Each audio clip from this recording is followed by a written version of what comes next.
अस्सलामुअलैकुम नाजरीन। पंजाबी शायरी दे विच बड़ा सिर कढ़वा ना रखण वाले शायर नूर मुहम्मद कपूर थलवी दी एक मशहूर जमाना नज़म दो नूर जहाना अज तुहानू आहंग टीवी ते सुना रहे हैं। यह नज़म नूर मुहम्मद कपूर थलवी होरां कोलों फरमाइश करके सुनी जाती सी। एक नूर जहान जहांगीर वाली, एक नूर जहान जहांगीर वाली, एक नूर जहान एजाज वाली। जे ओ नूर जहान सी हुसन वाली ते ए नूर जहान आवाज वाली। इस नूर जहान ने उस वांगर उपर किसे दे जुल्म कमाया नहीं, अपने महल दे बैठ चरोकियां विच किसे धोबी ते तीर चलाया नहीं। केड़ा राग है राग दी लुगत अंदर, केड़ा राग है राग दी लुगत अंदर, जेड़ा इसने सोध के गाया नहीं। जे ओ नूर जहान सी सोज वाली ते ए नूर जहान है साज वाली।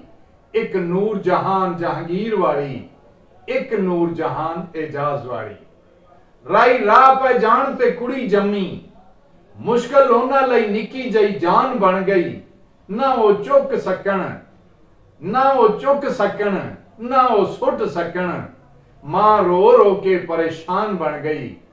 मिर्जा ग्यास दी एक कमजोर बच्ची हूर निकली जदों जवान बन गई। जे ओ मेरा तो बनी सी शाह बानो ते ए नूरी तो नूर जहान बन गई। सदके रब रहीम दियां कुदरतां तो जिदी हर एक गल है राज वाली। एक नूर जहान जहांगीर वाली, एक नूर जहान एजाज वाली। मेरे शहर लाहौर दी खैर होवे जिन्हें दोवां नू हिक नाल ला लिता। एक नू हशर तक सौण लई जगह दिती, एक नू दिलां दे अंदर वसा लिता। जिन्नू दाता दा साया नसीब होया, कीता कतरिया उस बख्शा लिता। गंज बख्श ने गंज लुटा दिते, किस्मत वालियां ने हिस्सा आ लिता। ओदी मुक के गल अखीर होई, एदी गल है अजे आगाज वाली। एक नूर जहान जहांगीर वाली, एक नूर जहान एजाज वाली। जेड़े विच मुसीबतां कम आवन, सके पाइयां दे नालों ओ यार चंगे। सोने विच खुशबू ना मूल होवे, मैनू सोने तो फुल्लां दे हार चंगे।